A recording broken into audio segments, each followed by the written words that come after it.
The MLB Gambling Podcast on the Sports Gambling Podcast Network is presented by WynnBET. Bet $100 at WynnBET and get $100 free bet. Head over to sportsgamblingpodcast.com/WynnBET. That's sportsgamblingpodcast.com/WYNNBET to claim your free bet today. We're also brought to you by IPVanish. IPVanish is the official VPN of SGPN, and they're offering 70% off if you go to IPVanish.com/SGP. Again, that's IPVanish.com/SGP. And make sure to check out our Discord server, the perfect place to interact and sweat bets with the entire SGPN crew. Just go to sportsgamblingpodcast.com/Discord. All right, everybody, welcome to the Trade Deadline special hosted by yours truly, me, solo episode by Noah Bieniek. You can follow me on Twitter or TikTok or wherever at 77NB. That is the word 70, the number 7NB. Now, I'm trying my best to sound enthusiastic about this, but if I'm being totally honest with our audience today, this is the third time that I'm attempting to record this one. The first time, the audio didn't record. The second time, I accidentally muted my microphone when I was testing, so the audio didn't go through at all. So I've actually been recording the same episode for about an hour and a half now, and I only want it to be around a half hour. So we're here. And again, if I don't sound enthusiastic about it, just know that I love the trade deadline. For me personally, I'm a Detroit Tigers fan. I'm also a Pittsburgh Pirates fan. So both my teams have been down in the dumps the last, 7 years. And I've sort of taken a liking to following the prospect scene. And also, I am the host of the College Baseball Experience. So I know quite a bit of the names that go through the college baseball scene into the farm systems for many of these major league teams. And, talking trade deadline is like right up my alley. So I made all these notes and I felt like it's the middle of the night. I was getting ready to call it night, but got to give the people what they want. And it's trade deadline talk. And we'll get into some MLB betting. We'll get into some futures that I like after the trade deadline here. There's a couple of good prices out there that I really like. And I think that we can take advantage of here together with you guys listening to a trade deadline specific episode, instead of us barely touching on some of these trades while we're talking about daily bets. So if you're one of those that want to know our best August 3rd, Wednesday MLB bets while just, knowing the names that were traded during the MLB podcast or during the MLB trade deadline, the prior podcast to this one, the one right under it where you're listening to this, is going to be the podcast for you. But if you're looking for more in-depth analysis on who the winners, losers, and just all the trades were, this is the podcast for you. Without further ado, let's just jump right into it. Now, I'm not going to give you my number one winner right away. That wouldn't be keeping my audience very long. That's just not a very good strategy. So what I'm going to do is I'm going to give you my most intriguing deal, and then we'll talk about the blockbuster, which was Juan Soto and Josh Bell heading over to the Padres, and that huge blockbuster package that they sent back to the Washington Nationals. But first, the most intriguing deal to me was the New York Yankees and the St. Louis Cardinals. It happened between Jordan Montgomery and Harrison Bader, and it happened at like 5:54 p.m., literally 6 minutes before the trade deadline.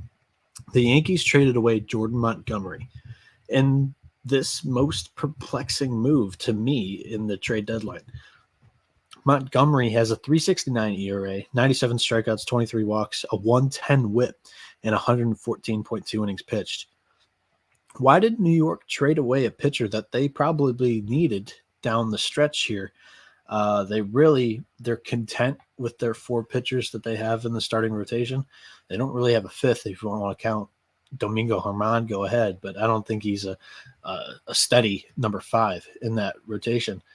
You have Garrett Cole, Nestor Cortez, Frankie Montas, who they just received, and Jameson Tyone. So there's your four guys that you're trusting on to get you to the playoffs, and then they'll get Luis Severino come playoff time. But yeah, it was just a little bit weird.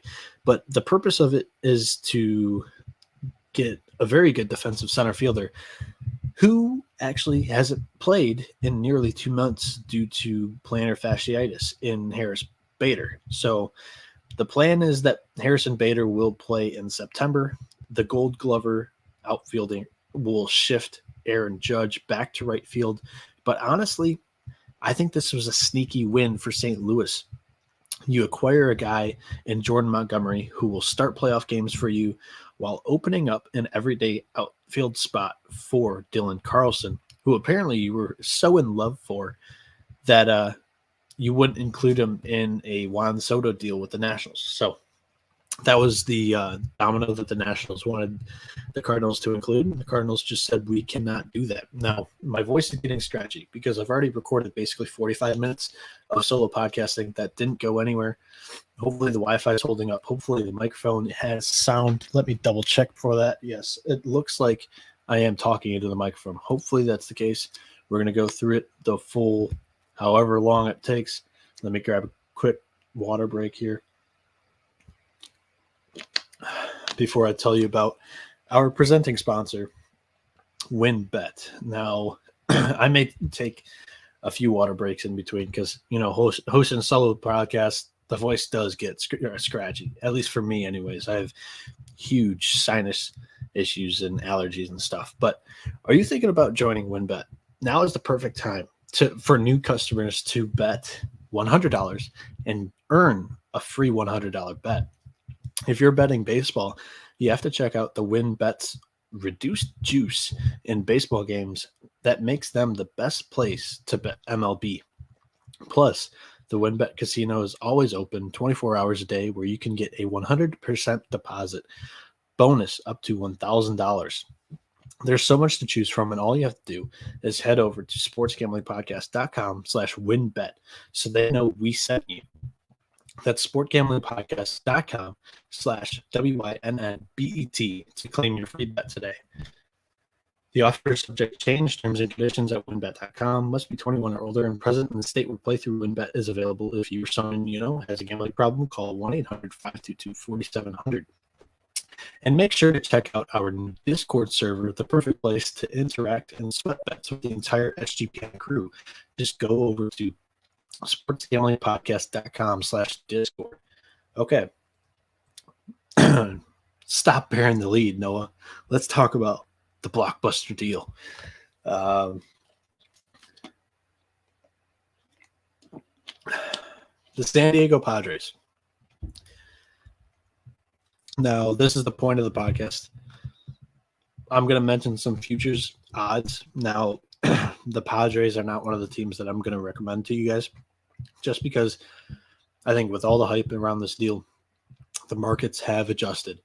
And if not, I just don't think there's a ton of value in the play. They are the San Diego Padres, that is. They are plus 1,500 to win the NL West, plus 475 to win the NL, and plus 1,000 to win the World Series on WinBet. And off-site, they are minus 600 to make the playoffs. Now, let's talk about this MLB trade deadline that the Padres had. First, they started it on Monday by extending their ace Joe Musgrove for 5 years. Then they acquire a top 3 closer in the game in Josh Hayder. And then on Tuesday, the day of the trade deadline, they acquire Brandon Drury, who has been one of the best kind of breakout players this season. And then, of course, the blockbuster, Josh Bell and Juan Soto. So let's go more in depth in this deal. Yes, there is recency bias, but this was one of the biggest trade deadline deals ever in the MLB. Some people are saying it's the biggest trade in MLB history. It's recency bias. It's annoying. But could it be true? Sure. It'll all depend on how these prospects perform in the years down the road here. But what we do know is that it was a haul, but you got Juan Soto, a 23-year-old superstar who's ready to go for you. And the San Diego Padres have pushed their chips into the middle, and they've announced that they are all in for the next 2.5 seasons, the next 3 playoff runs. 23-year-old Juan Soto was the linchpin for one of the biggest hauls of prospects. We'll touch on the prospects in a little bit here, but Juan Soto led the Nationals to a 2019 World Series as a 20-year-old. So we know that this kid is a gamer in the postseason. But he was good in a 2022 Nationals lineup that was bad. Imagine how much better he will get on a good team. He led the league in walks, so he's going to walk less with more protection in the lineup. He's going to get more RBIs. He's going to have a better batting average. And for some of you fantasy nerds out there, that's boom, boom, boom. Check it all off. He's probably going to score more runs too on a better offense. So, yeah, the Padres, they now have 3 generational talents in Juan Soto, Manny Machado, and Fernando Tatis, who will soon be back from injury. They have 3 generational talents in the top 4 hitters of their batting lineup. Not to mention, don't forget about Josh Bell, who's probably going to be their 5 hitter. He's got a 315 batting average, 4 home runs, and a 976 career OPS in Petco Park. What a crazy deal for the San Diego Padres. Now, what did the Padres lose? Well, I think the biggest piece of the deal is CJ Abrams. But, I mean, all of these guys are pretty important to the Padres. Abrams was a top 10 prospect in all of baseball. He had an 80 grade scout speed with some power. Mackenzie Gore, they lost. He was drafted 3rd overall in 2017. He was the former number 1 overall pitching prospect in the MLB in 2020. And Gore did pretty well in the MLB until his minor elbow injury on his pitching arm here. And then the biggest thing from this deal was it may not have gotten done if Eric Hosmer didn't waive his no trade clause. I tweeted out when it came out that Hosmer did need to waive his no trade clause. If I was Hosmer, I wouldn't waive it. And this is the most annoying part about it too, is like all the journalists like Jeff Passons and stuff like that, they're trying to be first instead of be completely right. It's annoying, but I mean, it's perfect for the consumer. You get to know right away on Twitter what for what, who for who, what team. But sometimes all the facts aren't there. And, you know, Hosmer had a 10-team no-trade clause, and the Washington Nationals were on it. He ended up declining, so they needed to find a new piece to go in this deal. Unlucky for Luke Voit, it was Luke Voit. So he goes from a World Series contender to the worst team in the MLB. Oh, the poor guy. The Washington Nationals also acquired Robert Hassel III, who was the 8th pick in the 2020 MLB draft. He has power and speed. Also going in the deal, 6'7" right fielder James Wood. He hits for power, but he also hits for very good average. So he's going to draw some comps to Aaron Judge just because of his huge stature and height. But he's a left-handed hitter. So if you want to go ahead and make the Judge comp, still go ahead. But he hits on the opposite side of the plate. And lastly, another huge guy, 6'6", 18-year-old Yarlin Susana. Hopefully I have that last name correct. But yeah, he's an 18-year-old that sits in the high 90s. It's projectable triple-digit heat. So huge package there for the Padres. Let's go a little bit deeper into the trade deadline. They also acquired Brandon Drury. So now what are they going to do with Brandon Drury? He may start at shortstop over Ha-Seong Kim, but most likely he's probably going to be a utility guy from second base, shortstop, and third base. But I think this is a sell high if you're playing fantasy and you have Brandon Drury. I don't think he's going to be a normal starter. I think the most probable position for him is third base to give Manny Machado some manageable time off from his bum ankle at third. And then, of course, the Padres acquired Josh Hayder. He leads the NL in saves with 29, and he's wicked with a snappy, tough-to-hit left-handed arm slot. He has 59 strikeouts, 34 innings this year. And for Drury, they gave up their number 6 overall prospect for the Padres, Victor Acosta. He's an 18-year-old middle infielder who's hitting 246 in rookie ball right now.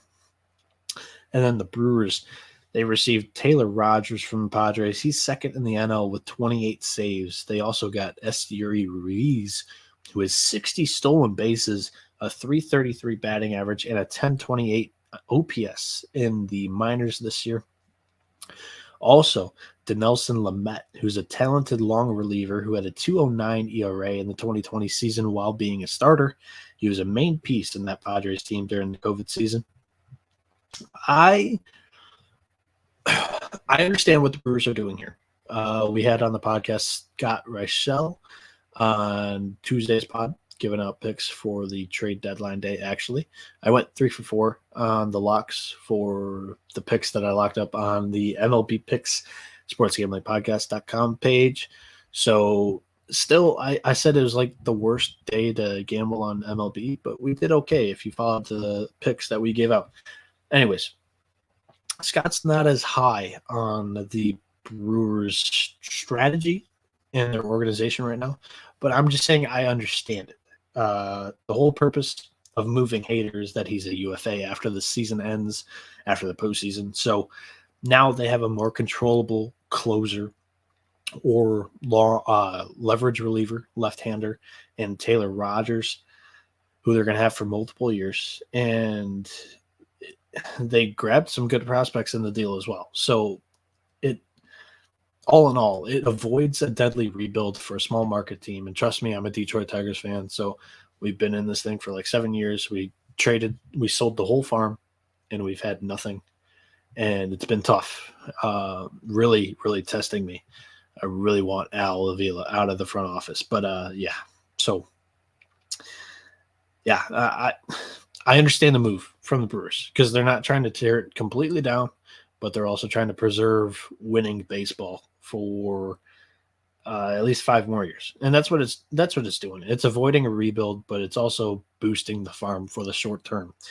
The Padres, they also traded away Eric Hosmer, so he waives his no-trade clause, not going to the Washington Nationals, but the Padres say, hey, we can't keep your big contract on our salary tax or income tax, whatever. So we have to get rid of you still, and we're sending you to the Boston Red Sox, who have absolutely no idea what they're doing here at the trade deadline, and we'll talk about that at the end of the pod. But yeah, I think that's it for the Padres talk. Hosmer, he's batting .272 with a 727 OPS in 2022. Honestly, he's not having a terrible season. It's just not good enough for the price tag of his contract. Next winner, I think there was a clear one, and that was the Padres. The number 2 that emerged, in my opinion, was the New York Yankees. Again, another team that, the value for their futures ever since their hot start, the futures have not had any value lately. They're minus 10,000 to win the AL East. They have a huge lead in that division. They're plus 155 to win the AL, and they're plus 350 to win the World Series. They're the second favorite behind the LA Dodgers on WinBet to do so. The Yankees acquired Andrew Benintendi, Frankie Montas, Scott Efros, Lou Trevino, and Harrison Bader. They traded away Joey Gallo, Jordan Montgomery, and 8 prospects. Of those 8 prospects, only one of those prospects were drafted prior to the 4th round. So, you know what? They addressed all of their needs. They got rid of Gallo for the fans who had kind of just been done with him. And they brought in a new outfielder. They also got a bullpen guy to eat up innings. They got a bullpen guy for leverage innings. And they also acquired a starting pitcher that they needed desperately. So I think this is the second best trade deadline team here. They addressed all of their needs, and they didn't really give up much of their highly touted prospects that they were treating with baby gloves. They still got Volpe, they still got what's his name, Pereira, and they still got Jason Dominguez. I don't know if the kid's name's Pereira off the top of my head. I didn't have a note on that, but yeah, the Yankees did very, very well here at the trade deadline. My third winner is where it gets, it can be argued a little bit. Third winner I have is the Philadelphia Phillies. Now, this is where it starts to get, you can place a couple of futures on these teams. The Phillies are plus 5,000 to win the NL East. They're plus 2,000 to win the NL, and they're plus 325 to win the World Series. All of those you can find on WinBet. And off-site, they're minus 145 to make the playoffs. So the Phillies, they acquired Brandon Marsh, David Robertson, and Noah Syndergaard here at the trade deadline. They traded away Mickey Moniak, who had a 310 average and 924 OPS in the minor leagues this year, and Yadiel Sanchez, who had a 236 average, 715 OPS in A-ball, and the Phillies' number 3 overall prospect, Double-A catcher Logan O'Hoppe, who had a 269 batting average, 877 OPS, 15 home runs. All 3 of those guys went to the Los Angeles Angels. And then to the Cubs, they sent Ben Brown, who's a 33rd round pick. He's 6'6", and he's currently breaking out in a high A ball right now with a 3.08 ERA. Plus, if you ask me, DFAing Odubel Herrera and Uris Familia is addition by subtraction. So there you go. Lastly, probably the biggest reason why they are the third winner of the trade deadline.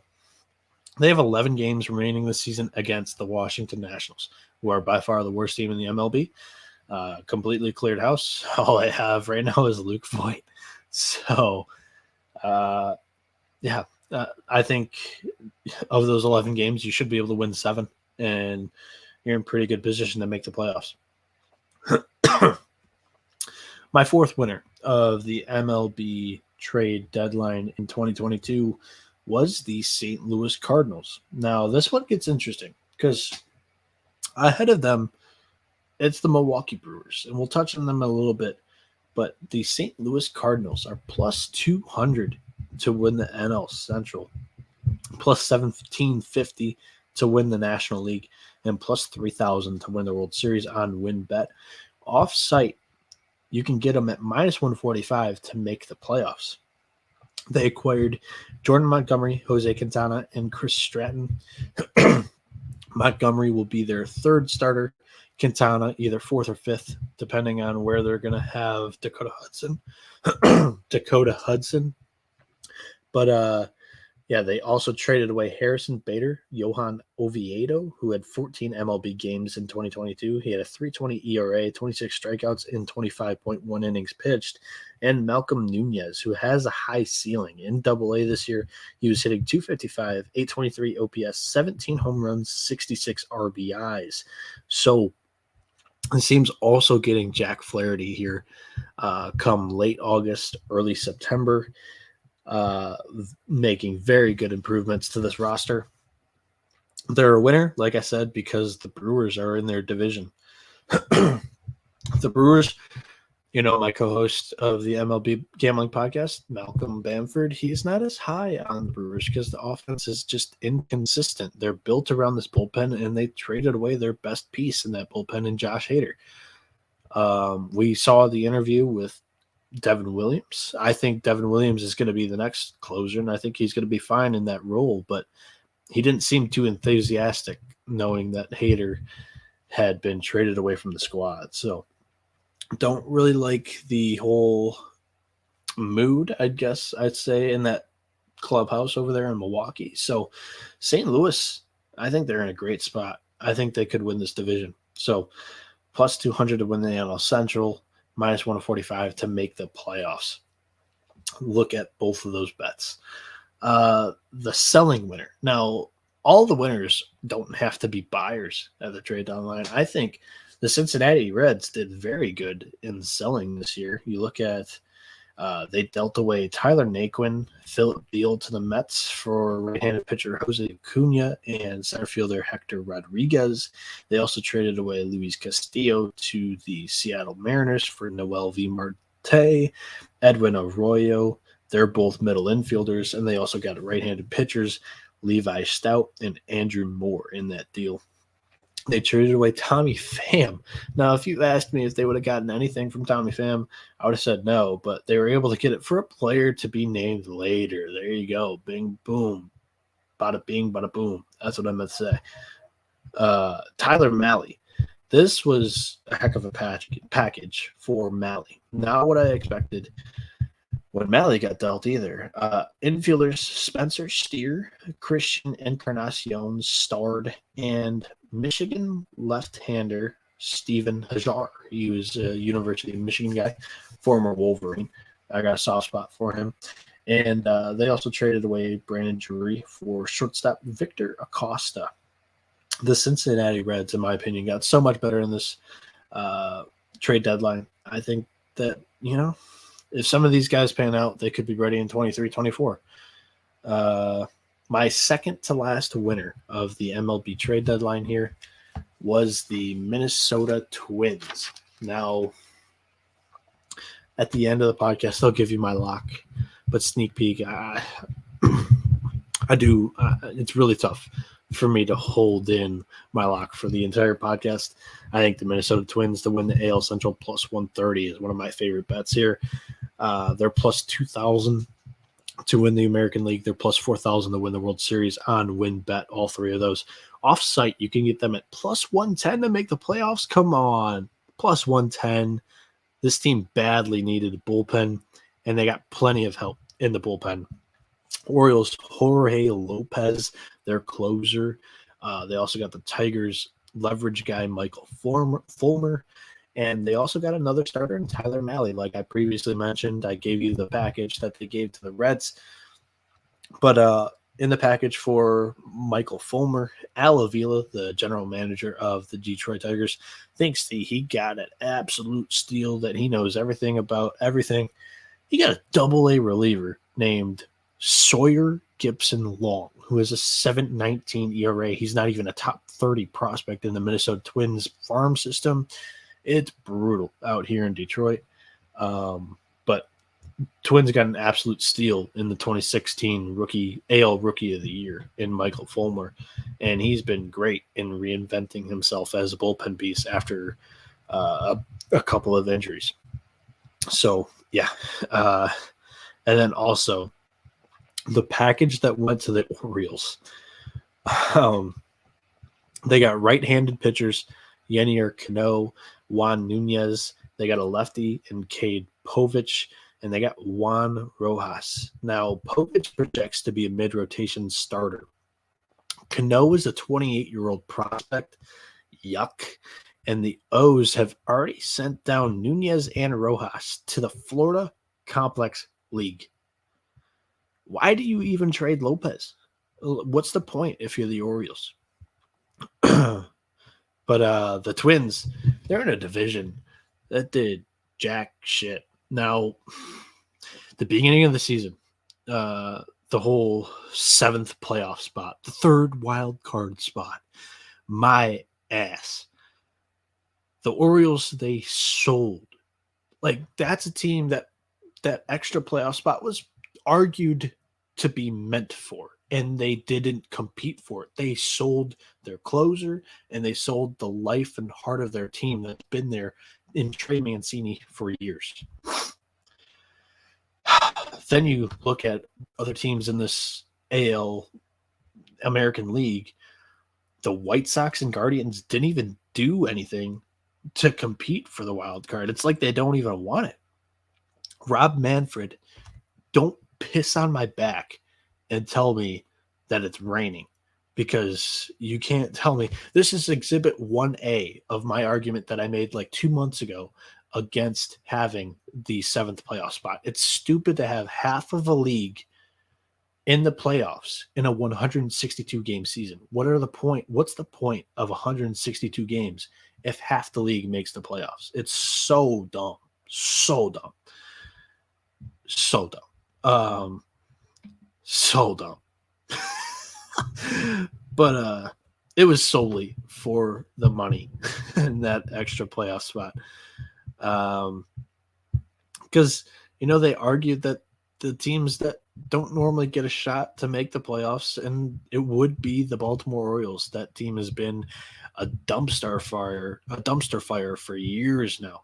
They finally have a chance to compete for a playoff spot, and they just sell at the trade deadline when they're 2.5 games out of the playoffs. So we'll get to the losers in a second, but sneak peek, the number one loser is Rob Manfred. So yeah, he's a clown. The last winner that I have for you guys here at the trade deadline is the Houston Astros, and this is another team that the betting value and the futures market just isn't there. They're minus 12,000 to win the AL West, plus 185 to win the AL, plus 400 to win the World Series. All three of those you can find on WinBet. The thing is, the Astros, they addressed their needs without giving up any current or future key pieces. Houston acquired Christian Vazquez to catch, first baseman to platoon with Yuli Gurriel, Trey Mancini from the Orioles, and the left-handed reliever Will Smith from the Atlanta Braves. Interestingly enough, for Jake Odorizzi. I think like a week ago, I had mentioned that, Odorizzi looks to be the odd man out in the 6-man rotation for the Houston Astros. That's really, really good. So Odorizzi is now a Brave. And yeah, so that was the last winner. Before we get to the losers, let me talk to you guys about IPVanish. Did you know that browsing online using incognito mode doesn't actually protect your privacy? That's right. Without added security, you might as well give away all of your private data to hackers, advertisers, your ISP, and other prying eyes. That's why I use IPVanish VPN to make it easy to stay truly private and secure on the internet. IPVanish helps you safely browse the internet by encrypting 100% of your data. This means that your private details, passwords, communications, browsing history, and more will be completely shielded from falling into the wrong hands.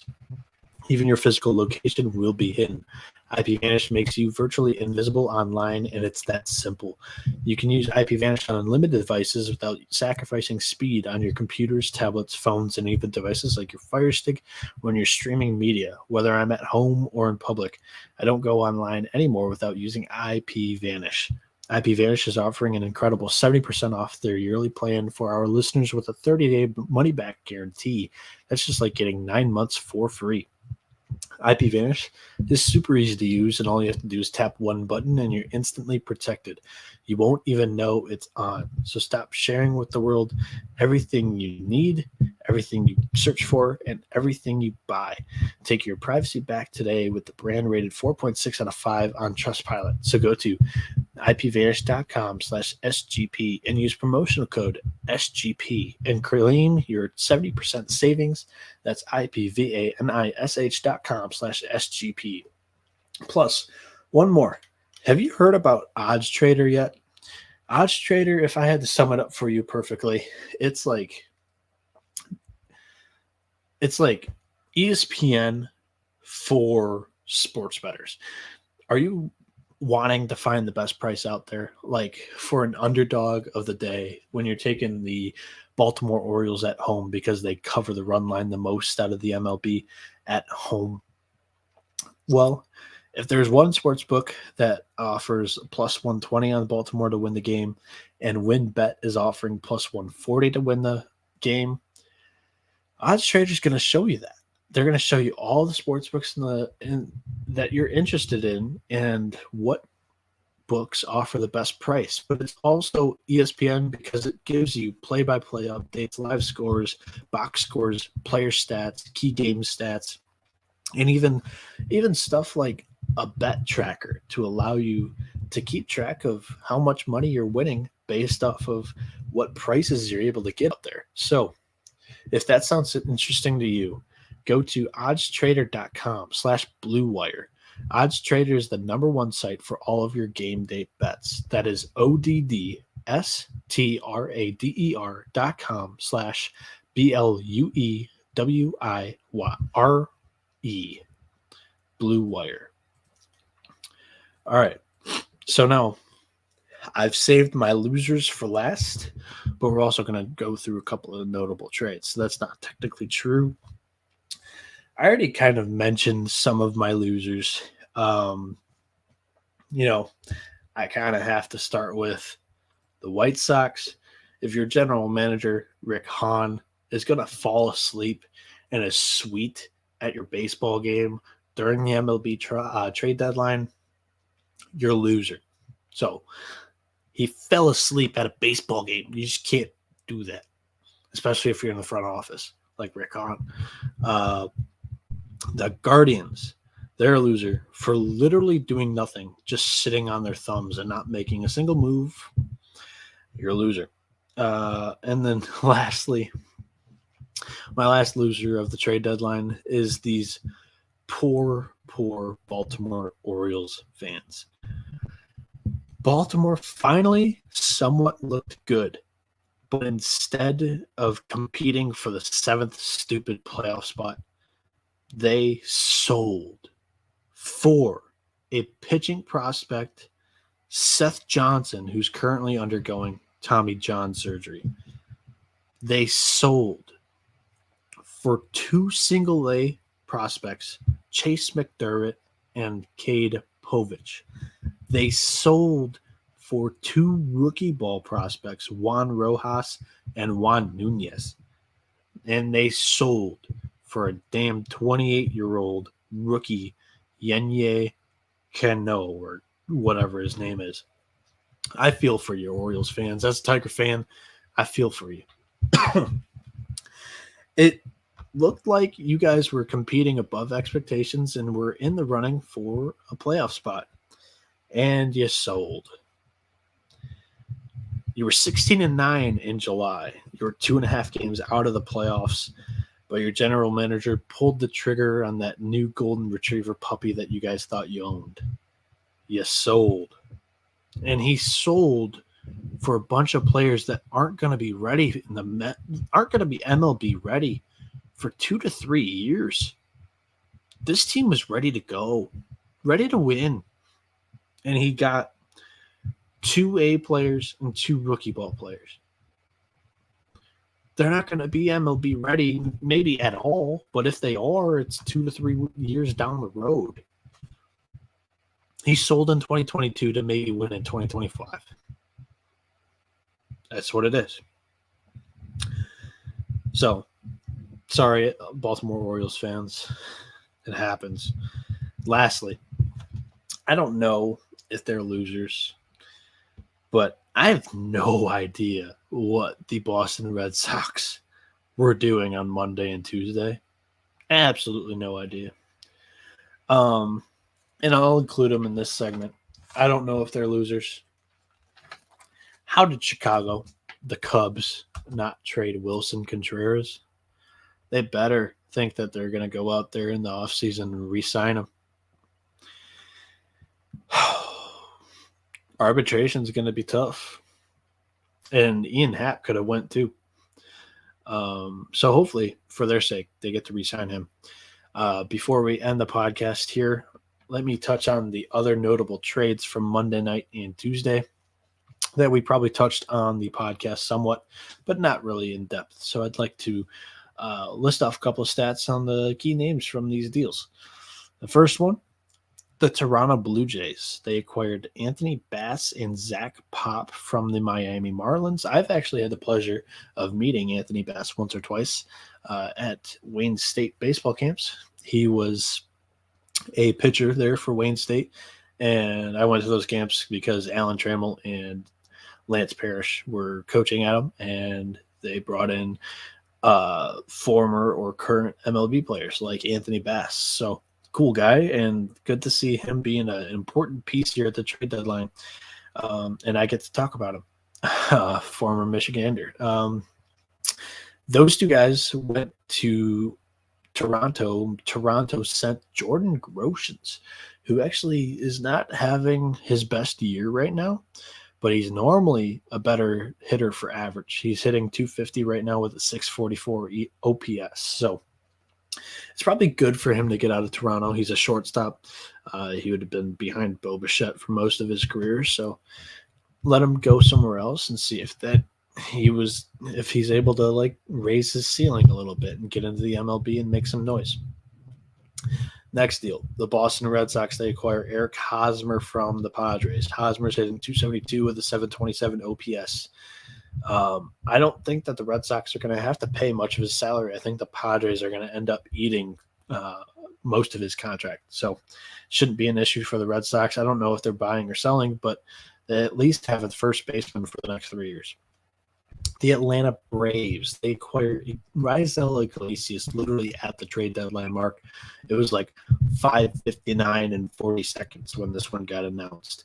Raisel Iglesias comes over from the Los Angeles Angels. He had 16 saves, 48 strikeouts, only 9 walks in 35.2 innings pitched.